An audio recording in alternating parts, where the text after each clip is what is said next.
शुरुआत लेकिन ईरान के 3 परमाणु ठिकानों पर हमला करके अमेरिका आधिकारिक रूप से युद्ध में कूद पड़ा। अभी तक जो लड़ाई इजराइल और ईरान लड़ रहे थे, अब वो लड़ाई अमेरिका की भी बन गई है। लेकिन अमेरिका के हमले के बाद एक सवाल ये पूछा गया कि इससे अमेरिका को हासिल क्या हुआ, और ये सवाल जोर शोर से खुद अमेरिकी अपने राष्ट्रपति से पूछ रहे हैं। अमेरिका ने ईरान के फोर्दो, नतांज और इस्फहान न्यूक्लियर प्लांट पर हमले किए। उसने लगभग 2 लाख किलोग्राम बारूद तीनों न्यूक्लियर प्लांट्स पर बरसाए। Underground nuclear plant Fordow, Natanz पर तो उसने अपने सबसे ताकतवर 14 बंकर बस्टर बॉम्ब GBU-57 गिराए। इस्फहान पर उसने 24 टॉमाहॉक मिसाइल से हमला किया। ईरान पर हमले में अब लगभग कितना खर्च आया है अमेरिका का? 4000 करोड़ रुपए। मतलब एक दिन में उसने, एक रात में, या कह लीजिए कुछ देर में उसने 4000 करोड़ रुपए लगा दिए इस मिशन में। लेकिन सवाल यह है कि परिणाम क्या रहा? अमेरिका को इन हमलों से कुछ हासिल हुआ? क्या ईरान के न्यूक्लियर प्लांट तबाह हो गए? क्या ईरान अब परमाणु बम बना ही नहीं पाएगा? पूरी दुनिया इस सवाल का जवाब जानना चाहती है, लेकिन अभी तक किसी के पास भी इसका कोई ठोस जवाब है नहीं। खुद अमेरिका भी नुकसान को लेकर अभी श्योर नहीं है। कल ईरान पर जब अमेरिका ने हमला किया तो उसके राष्ट्रपति डोनाल्ड ट्रंप ने बड़े जोश में कहा था कि हमने ईरान के तीनों न्यूक्लियर प्लांट्स को पूरी तरह से ध्वस्त कर दिया है। कल डोनाल्ड ट्रंप ने क्या कहा था, सबसे पहले आप वो सुनिए, फिर आज जो हकीकत है उस पर आएंगे। यानी डोनाल्ड ट्रंप ने खुद ही ये दावा किया था कि जो न्यूक्लियर प्रोग्राम है ईरान का, दैट हैज बीन ऑब्लिटरेटेड। उन्होंने अंग्रेजी में शब्द का इस्तेमाल किया, यानी हमने उसको पूरी तरह से खत्म कर दिया है। अब इसको, ये जो मिडिल ईस्ट खाड़ी देशों का ये जो बुली है वो ईरान को कहते हैं, उसे समर्पण कर देना चाहिए। डोनाल्ड ट्रंप की बातों पर लोगों को बहुत ज्यादा भरोसा शायद हुआ नहीं। पिछले कुछ दिनों में कई ऐसी घटनाएं हुई हैं जिससे डोनाल्ड ट्रंप ने अपनी विश्वसनीयता ही खो दी है। वो भारत पाकिस्तान के बीच युद्ध विराम करवाने का झूठ बोल चुके हैं। ईरान इजराइल युद्ध को लेकर पुतिन का कॉल आने का झूठ बोल चुके हैं। इसीलिए जब उन्होंने ईरान के तीनों न्यूक्लियर साइट्स की पूरी तरह से ध्वस्त होने की बात कही तो लोगों को भरोसा ही नहीं हुआ। इसी पर पत्रकारों ने अमेरिका के उपराष्ट्रपति जेडी वैंस से सवाल पूछ लिया। ये जेडी वैंस के पास भी ये जानकारी नहीं थी कि ईरान के परमाणु ठिकाने पूरी तरह से खत्म हुए भी हैं या नहीं। सुनिए, यानी पूरी तरह से हमने खत्म कर दिया है न्यूक्लियर प्रोग्राम ईरान का, जो ट्रंप ने कहा था। वहां से आते आते जेडी वैंस के इस गोलमोल जवाब ने बता दिया कि अमेरिकी हमलों में ईरान का न्यूक्लियर प्रोग्राम पूरी तरह से खत्म नहीं हुआ है। तो अब सवाल यह है कि क्या अमेरिका हमले नाकाम रहे हैं? इस सवाल का जवाब हमले के तुरंत बाद ईरान की द एटॉमिक एनर्जी ऑर्गेनाइजेशन ने दिया था। ईरान का परमाणु प्रोग्राम की निगरानी करने वाली ये जो संस्था है, उसने कहा कि हमला तो हुआ है, लेकिन ये हमला ईरान के न्यूक्लियर प्रोग्राम नहीं रोक पाएगा। इस बयान का मतलब उस वक्त किसी के समझ में नहीं आया था। लोगों ने समझा कि ईरान पर हमले के बाद सरकारी एजेंसी झूठ बोल रही है, लेकिन अब पता चला है कि एटॉमिक एनर्जी ऑर्गेनाइजेशन का मतलब था कि जिस जगह पर हमला हुआ वहां के बजाय दूसरी जगह पर न्यूक्लियर प्रोग्राम चलता रहेगा। ईरान के परमाणु ठिकानों पर हमले को लेकर इजराइल ने एक बड़ा दावा किया है। इजराइल के मुताबिक अमेरिकी हमलों में ईरान के तीनों न्यूक्लियर प्लांट्स पूरी तरह से तबाह नहीं हुए हैं, ये इजराइल कह रहा है। द न्यूयॉर्क टाइम्स ने 2 इजरायली अधिकारियों के हवाले से लिखा है। ये द न्यूयॉर्क टाइम्स में छपी हुई खबर है, जिसमें 2 इजरायली अधिकारियों के हवाले से वो कह रहे हैं कि ईरान ने हमले से कुछ दिन पहले ही अपना यूरेनियम, अन्य उपकरण न्यूक्लियर साइट से हटा दिया था। ये जो ट्रकों का काफिला हमने आपको कल भी दिखाया था। इजरायली अधिकारियों ने बताया कि डोनाल्ड ट्रंप की धमकियों के बाद ईरान ने 60% शुद्धता वाला 400 किलोग्राम यूरेनियम हटाकर दूसरी गुप्त साइट पर शिफ्ट कर दिया था। देखिए, एक बात तो तय है कि अगर आपको सिविल काम के लिए ईरान को इस्तेमाल करना है ये यूरेनियम, तो उसमें आपको कितना 3 से लेकर 10% शुद्धता चाहिए यूरेनियम का। लेकिन ईरान की नीयत कुछ और है। 60% शुद्धता वाला यूरेनियम तो वो अभी से ही बना चुका है। ऐसे में अब वो 60% वाला जो यूरेनियम है, जो कि बहुत करीब है न्यूक्लियर वेपन हथियार बनने के, उसका 400 किलोग्राम यूरेनियम हटाकर दूसरी गुप्त साइट पर ईरान ने पहुंचा दिया था। तो फिर ये हमला किस काम का? यानी इजराइल के मुताबिक अमेरिका ने हमला तो सटीक किया, लेकिन इस हमले का मकसद ही पूरा नहीं हुआ। वैसे 60% शुद्धता वाले यूरेनियम से परमाणु बम नहीं बनाया जा सकता, इसके लिए 90% चाहिए, लेकिन 60 तक वो पहुंच गए हैं। और ये माना जा रहा है कि जिस तेजी से ईरान बढ़ रहा है वो 90% यूरेनियम शुद्धता वाला भी बना लेगा और परमाणु बम बनाने के लिए आगे बढ़ेगा। इजराइल के इस दावे ने अमेरिकी राष्ट्रपति डोनाल्ड ट्रंप के बड़बोलेपन को फिर से जग जाहिर कर दिया। इजराइल के इस दावे से अमेरिका की मुश्किलें कम होने की बजाय बढ़ा दी हैं, क्योंकि उसे दोबारा युद्ध के मैदान में उतरना पड़ सकता है। और हम सबूतों की बात करें तो अमेरिका के बंकर बस्टर बॉम्ब्स ने कितना नुकसान पहुंचाया इसके बारे में कुछ भी कहना मुश्किल है, खास तौर पर फोर्डो न्यूक्लियर प्लांट, जिसके बारे में कोई अनुमान लगाना बहुत मुश्किल है, क्योंकि ये ज्यादा पूरी जो फैसिलिटी है ये अंडरग्राउंड न्यूक्लियर फैसिलिटी है। अब ऊपर से पहाड़ में आपको एक छेद दिख रहा है, उससे आप क्या अनुमान लगा सकते हैं कि नीचे क्या हुआ है? इंटरनेशनल एटॉमिक एनर्जी एजेंसी भी फोर्डो में हुए अमेरिकी हमलों के नुकसान का आकलन अभी तक नहीं कर पाई है। आईएईए का कहना है कि फोर्डो अंडरग्राउंड न्यूक्लियर प्लांट में हुई तबाही का अनुमान फिलहाल आईएईए ही नहीं किसी के लिए भी लगाना मुश्किल है। जिस मात्रा में बारूद का इस्तेमाल हुआ, उसके धमाके से न्यूक्लियर प्लांट की संवेदनशील मशीनों को बड़ा नुकसान जरूर हो सकता है। अंडरग्राउंड फोर्डो न्यूक्लियर प्लांट को कितना नुकसान पहुंचा, इसका जवाब मैक्सार की सैटेलाइट तस्वीरों के विश्लेषण से लोग कर रहे हैं। मैक्सार की तरफ से जो सैटेलाइट तस्वीरें मिली उसमें पता चला कि अमेरिका ने बिल्कुल सटीक निशाना लगाया है। और ये जो सैटेलाइट तस्वीरें हमने आपको पहले भी दिखाई थी, सैटेलाइट तस्वीर साल 2009 की है, जब फोर्डो न्यूक्लियर प्लांट का कंस्ट्रक्शन चल रहा था। इसमें आपको 4 एंट्री पॉइंट्स दिख रहे हैं। इसके अलावा 2 हिस्से जो आपको दिख रहे हैं वो मुख्य परमाणु संयंत्र है। यहीं पर यूरेनियम को शुद्ध करने वाली सेंट्रीफ्यूज मशीनें लगाई गई थी। वर्ष 2009 में जब ईरान ने इस न्यूक्लियर प्लांट के बारे में दुनिया को बताया था, तब ये जगह सैटेलाइट से दिखाई देती थी। ये 20 जून 2025 की अब सैटेलाइट तस्वीरें आपको दिखाते हैं। ये देखिए 2009 के बाद सीधा 20 जून को आइए, धमाके से पहले की तस्वीरें। इसमें एंट्री पॉइंट्स तो नजर आ रहे हैं, लेकिन मुख्य न्यूक्लियर प्लांट पूरी तरह से ढका हुआ है। अब ऐसे में इस साल 2009 में जो प्लांट दिखाई दे रहा था वो 25 आते आते पूरी तरह से छिपाया गया, और अगर छिपा दिया गया तो फिर कोई कैसे क्लेम कर सकता है? ये तस्वीर 22 जून 2025 यानी अमेरिकी हमले के बाद की तस्वीर है।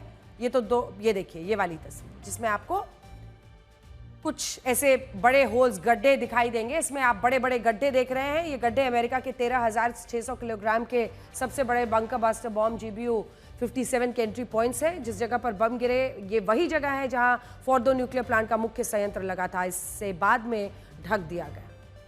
अब ऐसे में सवाल यही है कि अंदर की तस्वीरें कब आएंगी, क्योंकि और ये कब और कैसे पता चलेगा कि क्या वाकई नुकसान हुआ है, क्या वाकई यूरेनियम तबाह हुआ है?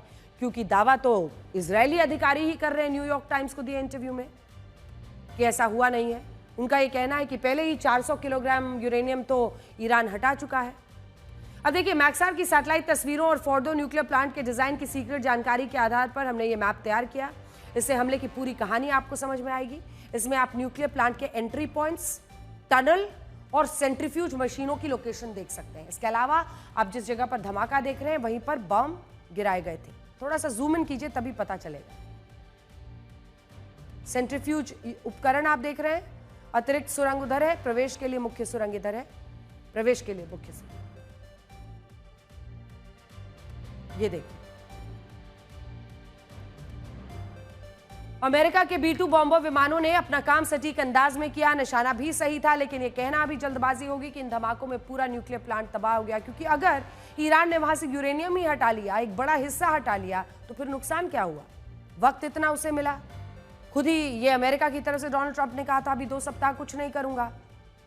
ईरान की परमाणु क्षमता खत्म हो गई वाला दावा अब कहां ठहरता है, ये आप तय कीजिए। अमेरिका ने ईरान के इस्फहान न्यूक्लियर प्लांट पर भी हमले किए थे, और ये हमले समुद्र में मौजूद अमेरिकी सबमरीन से किए गए। इस्फहान पर हमले के लिए टॉमाहॉक मिसाइल्स का इस्तेमाल किया। खबर है कि इस्फहान को तबाह करने के लिए अमेरिका ने 24 टॉमाहॉक मिसाइल्स का इस्तेमाल किया। यानी अमेरिका ने इस्फहान को तबाह करने के लिए करीब 10,000 किलोग्राम बारूद बरसाया था। इस्फहान की हमले से पहले और हमले के बाद की सैटेलाइट तस्वीरें सामने आई हैं। इसमें तबाही साफ नजर आ रही है। इस्फहान न्यूक्लियर प्लांट पर इससे बड़ा नुकसान दिख रहा है।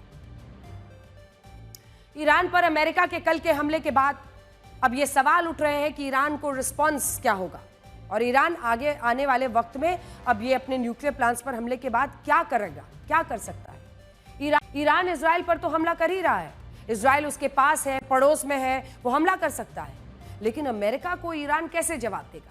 ईरान की तरफ से कहा जा रहा है कि वो स्ट्रेट ऑफ हॉर्मूज है, हॉर्मूज स्ट्रेट को बंद कर देगा। ईरान के संसद में स्ट्रेट ऑफ हॉर्मूज बंद करने का प्रस्ताव भी पारित हो चुका है। ये स्ट्रेट ऑफ हॉर्मूज है क्या, इसका क्या असर होगा, इससे अमेरिका, बाकी दुनिया कैसे प्रभावित होगी और इससे भारत पर क्या असर पड़ेगा, आइए आपको विस्तार में इन सवालों के जवाब बताते हैं। अब आइए आपको बड़े स्क्रीन पर लेकर चलते हैं और इस मैप पर दिखाते हैं ये स्ट्रेट ऑफ हॉर्मूज और इसका असर सीधा हिंदुस्तान पर पड़ेगा। ये खबर आपको बहुत ध्यान से समझनी होगी क्योंकि ये जो स्ट्रेट ऑफ हॉर्मूज आप देख रहे हैं, एक तरफ है फारस की खाड़ी और एक तरफ है ओमान की खाड़ी और ये पूरा ईरान आप देख रहे हैं। जो जहां पर देश है वहीं पर उनका मैप बना हुआ है। आगे बढ़ते हुए आपको बताते हैं जो तमाम देश आप देख रहे हैं इस वक्त, ये देखिए स्क्रीन पर, ये ईरान ऊपर में, ये स्ट्रेट ऑफ हॉर्मूज, ये वो जगह, ये जो छोटी सी जगह आप देख रहे हैं, ये स्ट्रेट ऑफ हॉर्मूज जो पिंक से मैंने किया है, ये देखिए। ये अब आगे क्योंकि ये शिफ्टिंग कैमरा है, ये वाली जगह,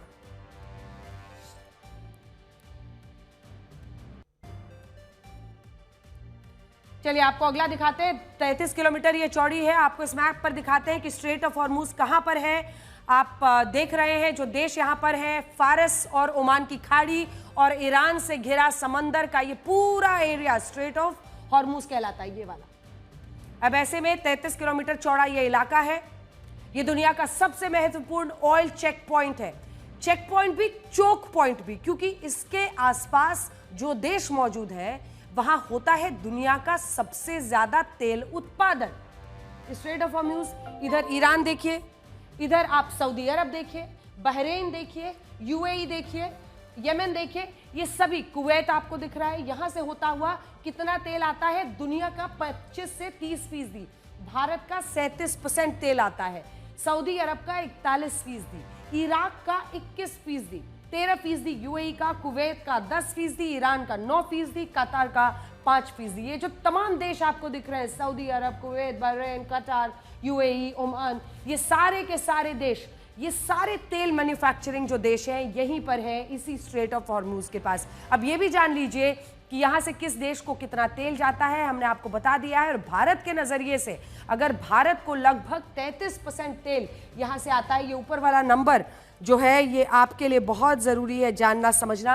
हालांकि हरदीप पुरी हमारे पेट्रोलियम मंत्री इस वक्त हैं आयरलैंड में, लेकिन उन्होंने वहीं से बताया है कि जो स्थितियां बन रही हैं उसमें भारत की नज़र है और वो करेंगे। अब देखिए इसमें सवाल क्या है, सवाल है कि क्या ईरान इसे रोक सकता है। ये बिल्कुल संभव है। ईरान यहाँ स्ट्रेट ऑफ हॉर्मूज पर अपना ब्लॉकेड लगा सकता है क्योंकि ये स्ट्रेट बहुत सक्रिय है और अगर ईरान ने ऐसा किया तो फिर दुनिया का क्या रिएक्शन हो सकता है, तेल की कीमतें बढ़ सकती हैं, भारत पर क्या असर होगा, अब ये आपको बताते हैं। क्योंकि देखिए भारत की ज़रूरत का 37% तेल अभी इस स्ट्रेट ऑफ हॉर्मूज के जरिए 33 से 37% बीच बीच में बढ़ता घटता रहता है। अलग अलग देशों से भारत अपनी ज़रूरत का तेल मंगवाता है। भारत को रोजाना 55 लाख बैरल तेल की ज़रूरत होती है। ये जो बीच वाली लाइन है 55 लाख बैरल तेल जो मैंने अंडरलाइन कर दी, 20 लाख बैरल यहीं से आता है 55 में से। तो आप सोचिए कि भारत के नजरिए से ये कितना इंपॉर्टेंट है। यानी अगर ईरान ने इसे रोकने की कोशिश की तो इसका असर भारत पर भी होगा। लेकिन अभी के लिए अच्छी बात यह है कि भारत के पास अपनी जरूरत का 21 दिनों का यानी करीब 3 हफ्ते का जो तेल है वो मौजूद है और ये उम्मीद की जानी चाहिए कि इन 3 हफ्तों में ये पूरा संकट जो मिडिल ईस्ट का है, भारत आप देख रहे हैं ये बीच में अरब सागर है, ईरान, ये तमाम खाड़ी देश और ये स्ट्रेट ऑफ हॉर्मूज आपको मैप पर दिख रहा है। तो एक सेंस ऑफ प्रोपोर्शन भी आप लगा सकते हैं कि अगर 33 से 37% तेल है, हमारे पास 20 लाख बैरल यहीं से आता है, तो 3 सप्ताह के लिए तो हमारी तैयारी है। लेकिन उसके साथ ही आने वाले वक्त में तब तक अगर संकट नहीं निपटता है तो मुश्किल होगी और अभी से ही तेल की कीमतों की एक उछाल की आशंका जरूर बन गई। Out of the 5.5 million barrels of crude oil that India consumes daily, about 1.5 and 2 million only come through the Straits of Hormuz. We import roughly 4 million barrels through other routes. And our companies, the oil marketing companies, have enough stocks. Most of them have stocks up to 3 weeks. One of them has in fact 25 days stocks. And we are also confident that we can increase the supply of crude through other routes should the situation so warrant. देखिए, यानी अगर Iran ने straight of Hormuz को रोका तो दुनिया में कच्चे तेल के दाम बढ़ जाएंगे, $100 प्रति बैरल तक भी जा सकते हैं, जो अभी $77 के करीब है। हालांकि ये ईरान के भी इकोनॉमिक सुसाइड होगा उसके लिए, क्योंकि ईरान का सारा तेल इसी स्ट्रेट ऑफ हॉर्मूज से एक्सपोर्ट होता है। जंग वैसे भी आसान और सस्ती नहीं होती, तो ईरान को अभी तो पैसों की सख्त ज़रूरत है। लेकिन फिर भी अगर ईरान ने यहाँ पर अपना ब्लॉकेड लगा दिया परेशान करने के लिए दूसरों को, क्योंकि खुलकर कोई भी उसके साथ इस वक्त खड़ा नहीं हो रहा, बातें तो सब कर रहे हैं, लेकिन लड़ाई उसे खुद ही लड़नी पड़ रही है, तो फिर यहाँ काम आएगी अमेरिका की नेवल यानी कि समुद्री ताकत। तो आइए एक बार फिर से आपको बड़े स्क्रीन पर लिए चलते हैं और ये खास ग्राफिक्स हमने आपके लिए बनाए हैं जिससे आप ये पूरी तस्वीर समझ पाएंगे। ये देखिए, एक बार फिर से हम पहुंच गए हैं बहरीन, आप देख रहे हैं इस वक्त, और यहां से आता हुआ ये जो 9000 सैनिक शिप्स और एयरक्राफ्ट है, क्योंकि यहां स्ट्रेट ऑफ हॉर्मूज के पास अमेरिका की नेवी मौजूद है। सबसे पहले तो यहां बहरीन में अमेरिका का अपना एक 5th फ्लीट मौजूद है। यहां अमेरिका के करीब 9000 सैनिक मौजूद है। यहां अमेरिका के शिप्स हैं, एयरक्राफ्ट्स हैं, जिनकी पहुंच में सीधे अरब सागर, ओमान की खाड़ी, लाल सागर, भूमध्य सागर सभी मौजूद है। तो ये आप देखिए बहरीन से यहां पर आता हुआ ये पूरा मामला, अरब सागर दुनिया के सबसे बड़े युद्धपोत में से एक, 90 फाइटर जेट्स यहां पर उसके मौजूद है। और ऐसे में अगर इसका हमने एक बड़ी तस्वीर भी आपके लिए निकाली है, ये देखिए, ये जो हम आपको दिखा रहे हैं वहां पर उनकी नेवल फोर्स, उसमें आप देखिए कि इस 90 एयरक्राफ्ट का काफिला इस एयरक्राफ्ट कैरियर पर मौजूद है। और ये उसकी रियल टाइम इमेज है जो आप नीचे में देख रहे हैं। ये वाली जो इमेज आप देख रहे हैं ये रियल टाइम इमेज है जो मैंने सर्कल कर दिया आपके लिए। तो ये एयरक्राफ्ट कैरियर जो है, आप समझिए कि किस तरह से अमेरिका की मौजूदगी है यहाँ पर इस पूरे इलाके में। अब आपको बताते हैं, इसके अलावा अमेरिका के 2 एयरक्राफ्ट कैरियर्स भी इस इलाके में मौजूद हैं। पहला है कार्ल विल्सन जो कि अरब सागर में है। ये दुनिया के सबसे बड़े वॉरशिप्स में से एक है। इसके पास करीब 90 फाइटर जेट्स का काफिला मौजूद है जो किसी भी ब्लॉकेड की सूरत में स्ट्रेट ऑफ हॉर्मूज में ईरान पर हमला कर सकते हैं। इसके अलावा 5000 के करीब सैनिक भी इस पर मौजूद हैं।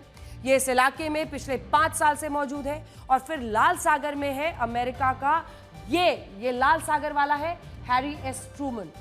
90 एयरक्राफ्ट्स का काफिला है इस पर। ये हैरी एस ट्रूमन, इसकी भी बहुत ताकत है, इसके पास भी करीब 90 एयरक्राफ्ट्स का काफिला है। यानी अमेरिका की ताकत मौजूद है यहाँ पर, इसीलिए इस स्ट्रेट ऑफ हॉर्मूज पर बहुत ज्यादा दिनों तक ब्लॉकेड लगा के रखना संभव नहीं है। और इसीलिए ईरान ऐसी हिमाकत नहीं करेगा, लेकिन अगर करता है तो फिर उसके लिए जवाब भी तैयार है। और वहां पर जो नेवल तैयारी है अमेरिका की, वो भी हमने आपको दिखा दी, क्योंकि वहां पर फिर समुद्र में ये पूरी जंग शिफ्ट हो सकती है। आज इजराइल और ईरान की जंग का 11वां दिन है। दोनों ही देश एक दूसरे के हमलों से धधक रहे हैं। इजराइल और ईरान में तबाही मची हुई है। वैसे तो ईरान पर इजराइल ने 13 जून को यह हमला किया था और तब से लगातार दोनों ही देश भिड़े हैं। अब तो इसमें अमेरिका की भी एंट्री हो चुकी है, लेकिन पिछले कुछ दिनों से ऐसा लग रहा था कि जैसे ईरान इजराइल पर भारी पड़ रहा हो। कल अमेरिका ने ईरान पर हमला किया और इजराइल आज फिर से अपने पुराने रूप में लौट आया। आज इजराइल ने ईरान पर फिर से हवाई हमला किया है। इजराइल डिफेंस फोर्सेस का दावा है कि उन्होंने आज दोपहर को ईरान के कमांड सेंटर्स पर IRGC के ठिकानों पर हमला किया। IRGC का बासेस जो हेडक्वार्टर्स है उस पर हमला किया। इसके अलावा तेहरान के मिलिट्री ऑपरेशंस देखने वाली अल-बोर्स कोर पर भी हमला किया। थार अल्लाह कमांड सेंटर, सैयद अल शुहादा कोर के सेंटर पर भी हमला किया। तो ये पूरा लिस्ट है उनकी तरफ से। इसके अलावा IDF ने ईरान में 6 एयरपोर्ट्स, ये बहुत मतलब बड़ी खबर है, क्योंकि जिस तरह से अब ईरान को स्ट्रेटेजिक नुकसान पहुंच रहा है, इसी वजह से देखिए पुतिन के सामने वो कह भी रहे हैं कि हमारी मदद कीजिए, अगर रक्षा मंत्री उनके गए हैं तो। ईरान में 6 एयरपोर्ट्स पर निशाना बनाया गया है। वेस्टर्न, सेंट्रल, ईस्टर्न ईरान में इन 6 एयरपोर्ट्स को निशाना बनाया, जहां इजराइल की एयरफोर्स ने रनवे उड़ा दिए हैं। यहां refuelling aircrafts F-14, F-5, AH-1 aircrafts को निशाना बनाया गया है। कुल मिलाकर देखिए, आज इजराइल ने हार्ट ऑफ तेहरान पर, जिसे आप कहते हैं हार्ट ऑफ तेहरान पर हमला कर दिया है। और इजरायली हमलों की चपेट में ईरान की सबसे बदनाम एविन जेल भी आई है। ये इसी हमले का सीसीटीवी फुटेज है। ये जेल इसलिए खास है क्योंकि यहां कहा जाता है कि जो भी ईरान की सरकार की आलोचना भर करता है, उन्हें इसी जेल में डाल दिया जाता है, इस एविन जेल में। जैसे पॉलिटिकल एक्टिविस्ट हो गए, पत्रकार हो गए, या कुछ संगीतकार हो गए। ये जो धमाके आप सुन रहे हैं, इसी एविन जेल में ये धमाके आज हुए हैं। वो इस जेल में कैद है। मानवाधिकारों का उल्लंघन यहां पर किया जाता है। ये आरोप हमेशा ईरान पर लगता है कि एविन जेल में जो भी वहां मौजूदा रिजीम के खिलाफ, आयतुल्लाह खामेनी के खिलाफ बोले, उन सबको इसी जेल में रखा जाता है और फिर उन पर ज्यादतियां की जाती हैं, मानवाधिकार उल्लंघन होता है। आज का सबसे बड़ा लेकिन जो हमला है, ईरानी सेना की unit Islamic revolutionary guards core IRGC के हेडक्वार्टर्स पर रहा, जिसमें इजराइल का दावा है कि सैकड़ों सैनिक मारे गए हैं। इजराइल ने दावा किया कि उसने तेहरान के फिलिस्तीन स्क्वायर में लगी इजराइल डिस्ट्रक्शन वॉच को भी नष्ट कर दिया है, और ये दिखाने की कोशिश है कि इजराइल के सर्वनाश का काउंटडाउन है। हालांकि ईरान ने ये तस्वीरें जारी करके कहा है कि घड़ी बिल्कुल सुरक्षित है। इधर ईरान पीछे नहीं है, वो भी लगातार हमले कर रहा है। आज के इन इजराइल के हमलों से ईरान तो बौखला गया, इसीलिए उसने इजराइल पर फिर से बड़ी बड़ी मिसाइलें दागी हैं। ईरान की तरफ से इजराइल पर 15 मिसाइलें दागी जाने की खबरें आ रही हैं। बताया जा रहा है कि ईरान ने इजराइल पर फतेह-1 मिसाइल दागी है। इजराइल में हर तरफ सायरन का शोर है और लोग बंकरों में छिपे हुए हैं। उत्तरी इजराइल में ईरान की तरफ से कई मिसाइलें दागी गई। इस बीच एक खतरनाक वीडियो सामने आया है। ये इजराइल के एशोद शहर का बताया जा रहा है। इसमें एक शख्स एक हाईवे पर गाड़ी से जा रहा है और तभी मिसाइल आकर सीधा गिरती है।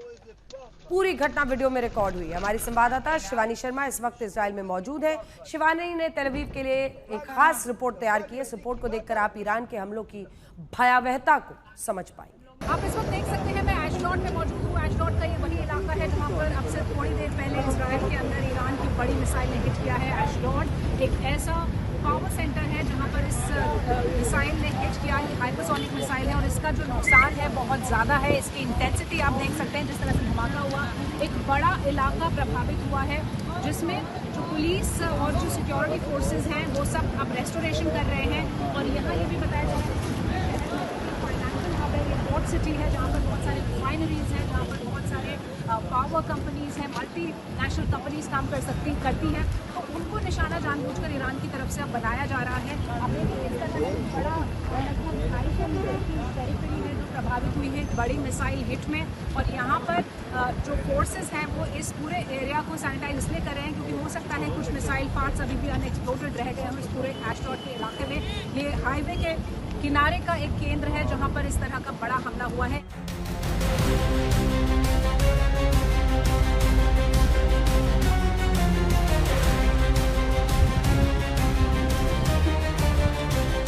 ईरान की तरफ से इजराइल पर आने वाले हमलों का एक भयावह मंजर मैं आपको दिखा रही हूँ इस वक्त यहाँ इजराइल के इस दक्षिणी इलाके से, जहाँ पर आप देख सकते हैं ये रेजिडेंशियल बिल्डिंग्स हैं और इनकी हालत आपको दिखा रही हूँ कि किस तरह की तबाही यहाँ पर ईरान की मिसाइलों ने मचाई है।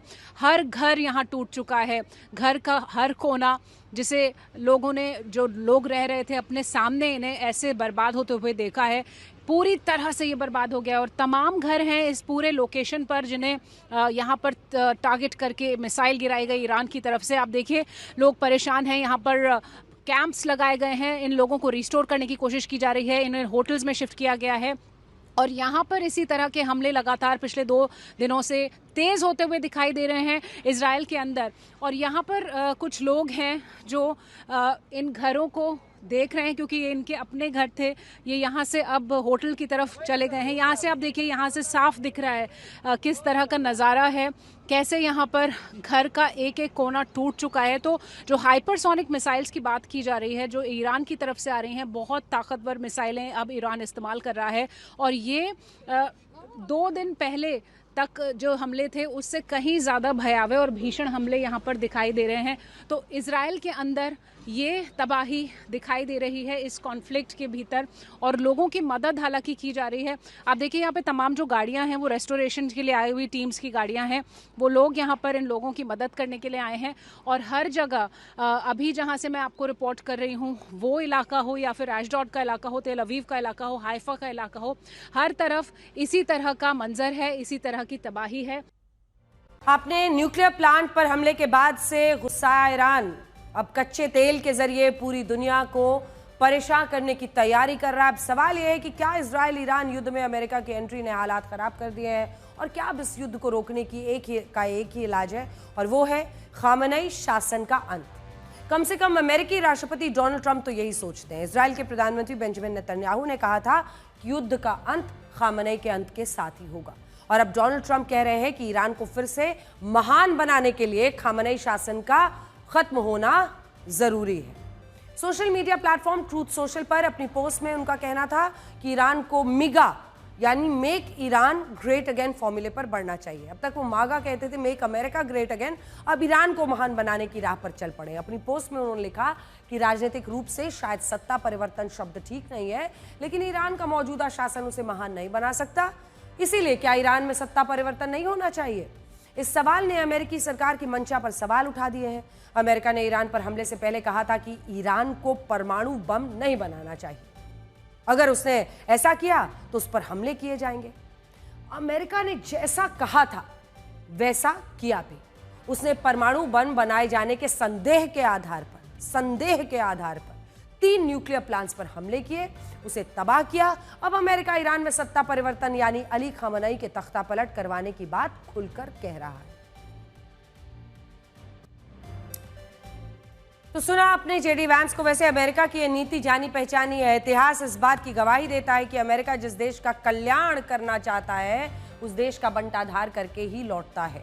वो शांति लाने के नाम पर युद्ध में कूद जाता है और फिर उस देश का जो हाल होता है, कहा जाता है, सत्यानाश करके ही लौटता है। अब हम आपको कुछ ऐसे देशों के बारे में बताएंगे जहां अमेरिका ने शांति का यह सत्यानाशी फॉर्मूला लगाया था।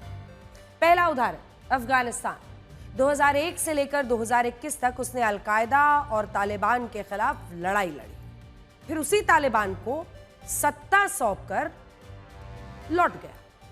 और जो तबाही उस वक्त मची थी, जो लोग अमेरिका के लिए वहां पर जासूसी करते थे, उनकी जो हालत हुई थी, कोई विमान से लटक के मरा, कोई कहीं जाकर गिरा, बड़ी बड़ी तादाद में उन्हें अमेरिका पहुंचाना पड़ा ताकि उनकी जान बच सके। उनमें से कई मारे भी गए। 2001 में अमेरिका अफगानिस्तान में मानवाधिकारों का उल्लंघन, महिलाओं पर अत्याचार, इन तमाम मुद्दों को सबसे बड़ा इशू बना गया और ये दावे करता हुआ आगे बढ़ा। लेकिन जब वो लौटा तब भी अफगानिस्तान के हालात नहीं बने। आर्थिक रूप से वो और ज्यादा कमजोर हो गया है। आज भी महिलाओं का शोषण वहां पर होता है, उनके अधिकार नहीं के बराबर है। दूसरा उदाहरण इराक। साल 2003 में रासायनिक हथियार होने का आरोप लगाकर अमेरिका ने इराक पर हमला कर दिया। अमेरिका ने सद्दाम हुसैन के शासन के खिलाफ जंग छेड़ दी थी। वेपन ऑफ मास डिस्ट्रक्शन है इराक में, जिसको मिटाना जरूरी है, वरना इराक पूरी दुनिया को मिटा देगा। यह बात अमेरिका ने कही। उस वक्त भी अमेरिका का एक ही उद्देश्य था, इराक का कल्याण, सद्दाम हुसैन का तख्ता पलट, दुनिया को बचाना। 2011 में यह जंग खत्म हुई, तब इराक राजनीतिक अस्थिरता आ चुकी थी, वहां पर पूरी तरह से अनस्टेबल, आर्थिक रूप से पूरी तरह से तबाह और बर्बाद। इराक में इस्लामिक स्टेट जैसे आतंकी संगठन मजबूत हुए, जिससे बड़े पैमाने पर वहां हिंसा। तीसरा उदाहरण लिबिया। साल 2011 में अमेरिका ने नेटो सेनाओं के साथ मिलकर लिबिया पर हमला कर दिया। इस हमले का मकसद भी मुअम्मर गद्दाफी के शासन को उखाड़ फेंकना था। आज की स्थिति यह है कि लिबिया आर्थिक रूप से बर्बाद हो चुका है, वहां राजनीतिक अस्थिरता है, गृह युद्ध जैसी स्थितियां बनी। चौथा उदाहरण है सीरिया। साल 2014 में अमेरिका ने सीरिया में युद्ध छेड़ दिया था। यह युद्ध सीरिया के आतंकी संगठन Islamic state of Iraq and Syria के खिलाफ था, आईसिस के खिलाफ। अमेरिका का मकसद अबू बकर अल बगदादी का खात्मा और सीरिया का लोकतंत्र फिर से स्थापित करना। लेकिन एक लंबी लड़ाई के बाद बगदादी को मारा गया, लेकिन सीरिया आज भी गृह युद्ध में उलझा है। आज भी वहां पर कई छोटे बड़े कट्टरपंथी संगठनों का राज है। चारों देशों की स्थिति आज पहले से ज्यादा खराब है। अफगानिस्तान एक ऐसा उदाहरण है जहां स्थितियां कुछ जरूर बदली हैं, लेकिन सीरिया, लिबिया, इराक के हालात ये हैं कि लोग वहां से पलायन करके दूसरे देशों में रह रहे हैं। अमेरिकी राष्ट्रपति भी अब ईरान में सत्ता परिवर्तन लाने की बात कर रहे हैं और उन्होंने मेक अमेरिका ग्रेट अगेन की तरह मेक ईरान ग्रेट अगेन, मीगा का नारा दिया है। लेकिन अब सवाल यह है कि क्या इराक, लिबिया, सीरिया, अफगानिस्तान की तरह अमेरिका ईरान पर हमला कर सकता है? इस सवाल का जवाब हमारा अगला विश्लेषण है। आज के दौर में ईरान पर हमला करके उसकी सत्ता को पलट देना आसान नहीं है। हालांकि अमेरिका के पास ईरान के तख्ता पलट का अनुभव है। वो पहले एक बार ऐसा ईरान में कर चुका है। साल 1953 में अमेरिका ने ऑपरेशन एजैक्स के तहत ईरान में तख्ता पलट करवाया था। उस समय अमेरिका ने लोकतांत्रिक प्रक्रिया से चुने गए प्रधानमंत्री मोहम्मद मोसादेक को सत्ता से हटाकर ईरान के शाह मोहम्मद रेजा पहलवी को शासन दिलवाया था। लेकिन 1979 जिसके बाद ईरान में इस्लामिक कट्टरवाद बढ़ा, जिससे अमेरिका विरोधी विचारधारा आई, जिसने ईरान की राजनीति ही पूरी तरह से बदल दी। इसके बाद से ही ईरान में अमेरिका का दखल पूरी तरह से खत्म हो गया। इसी के बाद से अली खामेनी ईरान में आयतुल्लाह यानी सबसे बड़े इस्लामिक धर्म गुरु बन गए, जिसके बाद सर्वोच्च शक्ति थी। मौजूदा दौर में ईरान को रशिया और चीन का समर्थन हासिल, और अगर अमेरिका ने तख्ता पलट की कोशिश की तो रूस, चीन अमेरिका के लिए मुश्किलें पैदा करेंगे। इसके अलावा मौजूदा दौर में सैन्य अभियान के जरिए खामेनी का तख्ता पलट लगभग नामुमकिन है। इसकी सबसे बड़ी वजह है कि ईरान की सैन्य शक्ति और भौगोलिक परिस्थिति। तो वो भी देख लीजिए। ईरान के पास 8.5 लाख सैनिक हैं। ईरान के पास अत्याधुनिक मिसाइलें हैं, जिनमें हाइपरसोनिक मिसाइलें हैं। ईरान को कुछ आतंकी संगठनों का भी समर्थन हासिल है और मतलब एक सिम्बायोटिक रिलेशनशिप चलता है। ईरान ने उन्हें खड़ा किया है, ईरान उन्हें पैसे लड़ा के देता है और वो बदले में ईरान के इशारे पर जहां हमला करना हो करते हैं। हिजबुल्लाह हो, हमास हो, हुती, ये तमाम आतंकवादी शामिल, एक तरह से उसकी मिलिट्री पावर में ही जोड़ लीजिए। किसी भी देश पर कब्जा करना या सत्ता परिवर्तन के लिए जमीन पर उतरना जरूरी है। अगर अमेरिका ईरान में सत्ता परिवर्तन चाहता है तो इसके लिए अमेरिकी सैनिकों को जमीनी लड़ाई लड़नी होगी। हाँ, एक पॉसिबिलिटी ये जरूर है कि अगर ईरान के आम लोग ही वहां के सत्ता के खिलाफ सड़कों पर उतर जाएं और तख्ता पलट कर दें, लेकिन अगर ऐसा नहीं होता है और अमेरिका ऐसा चाहता है तो जमीन पर उतरना पड़ेगा। लेकिन इराक, सीरिया, लिबिया की तरह ईरान को भौगोलिक स्थिति उसे दुश्मनों के जमीनी हमलों से बचाती रही है। ईरान 3 तरफ से ऊंचे पहाड़ों से घिरा है, उसके एक तरफ से समंदर है। तुर्कमेनिस्तान सीमा पर पहाड़ी इलाका है, जिससे आगे बढ़ने पर कवे रेगिस्तान आ जाता है। अफगानिस्तान सीमा पर पहाड़ है, फिर आगे बढ़ने पर लुत रेगिस्तान है। पाकिस्तान सीमा पर आइए तो इधर ईरान का रेगिस्तानी इलाका है। तुर्की और इराक सीमा पर पहुंचे तो वहां ऊंचे पहाड़ है। इसके अलावा ईरान एक सीमा पर आप देख ही रहे, ईरान के समंदर है। इधर किसी भी देश में तख्ता पलट के लिए वहां के सत्ता विरोधी लोगों का समर्थन हासिल करना सबसे जरूरी है। सैनिकों की मदद से किसी देश पर कब्जा करना, वहां की मौजूदा सरकार को गिराना नामुमकिन है। यूक्रेन युद्ध में हम ये पिछले 3 साल से देख रहे हैं। रूस अभी तक यूक्रेन पर कब्जा नहीं कर पाया है।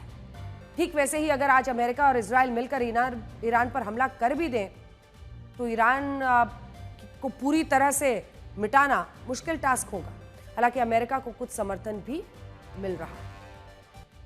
तो रेजा शाह निष्कासित प्रिंस हैं, जिनका परिवार एक वक्त पर यहां सत्ता में था और वो खुलकर इस रिजीम के खिलाफ बोल रहे हैं। लेकिन लोगों का कितना साथ मिलेगा और क्या वाकई रिजीम चेंज में उनके हाथों में सत्ता आएगी, अभी बहुत दूर की कौड़ी है। लेकिन इस पूरी हलचल में ऐसा लग रहा है पाकिस्तान बहुत बुरी तरह से फंस गया है। जी हाँ, अब रुक जरा पाकिस्तान का करते हैं। पाकिस्तान ने 2 दिन पहले ट्रंप को शांति का नोबेल पुरस्कार देने की मांग की। बाकायदा पाकिस्तान सरकार की तरफ से नोबेल पुरस्कार देने की मांग की गई। और कल जब ईरान पर अमेरिका ने हमला कर दिया तो पाकिस्तान को लग रहा है कि उनसे तो ये भारी मिस्टेक हो गई। ये आज की तस्वीरें हैं। आज पाकिस्तान के प्रधानमंत्री शहबाज शरीफ ने अपनी नेशनल सिक्योरिटी कमेटी की बैठक बुलाई थी। इस बैठक में आज पाकिस्तान ने यह मंथन किया कि ईरान पर हमला करके अमेरिका और इजराइल ने बहुत गलत किया है। अब सोचिए पाकिस्तान की स्थिति क्या हो गई। जो पाकिस्तान 2 दिन पहले ट्रंप को शांति का नोबेल देने की मांग कर रहा था। आज वो खुद कह रहा है कि ट्रंप ने ईरान में हमला करके बहुत गलत कर दिया। यह है पाकिस्तान की विदेश नीति। मुल्क भर में विरोध हो रहा है कि कौन सी घड़ी में अमेरिका जाकर मुनीर ने ट्रंप का लंच खाया और फिर उन्हें नोबेल पीस प्राइज देने के लिए नॉमिनेट कर दिया। पूरे देश की किरकिरी हो रही है और पूरे देश में मुनीर की किरकिरी हो रही है। यही साहब पाकिस्तान की संसद में नारेबाजी हो रही है। सांसद अपने हाथों में तख्ती लेकर नारे लगा रहे हैं, अपनी सरकार की आलोचना कर रहे हैं, मुनीर की आलोचना कर रहे हैं। अब पाकिस्तान से ये डिमांड हो रही है कि ट्रंप के नाम की जो सिफारिश पाकिस्तान की तरफ से की गई थी वापस लो। पाकिस्तान में एक बड़े नेता और धर्मगुरु हैं मौलाना फजलुर रहमान। उन्होंने अपनी सरकार और फौज को आड़े हाथों लिया। सुनिए फजलुर रहमान क्या डिमांड कर रहे हैं। असल में आसिम मुनीर ने सोचा कि दोनों ही हाथों में लड्डू हो जाएं तो बहुत अच्छा है। एक तरफ तो यही आसिम मुनीर कहता है कि हिंदू और मुसलमान एक साथ नहीं रह सकते, इसलिए भारत पाकिस्तान बना, टू नेशन थ्योरी की बात करता है, अपनी धार्मिक तकरीरें करता है, किसी मौलाना की तरह बात करता है। और जब लगा कि अमेरिका से डॉलर मिल सकता है, हथियार मिल सकते हैं, तो बदले में ईरान का सौदा कर दिया। वैसे तो बहुत मुस्लिम बिरादर की बात करता है और इधर ईरान को अमेरिका को बेच आया। कल को अगर अमेरिका को ईरान पर हमला करना हो और वो पाकिस्तान से बेस मांग ले तो पाकिस्तान आराम से दे देगा।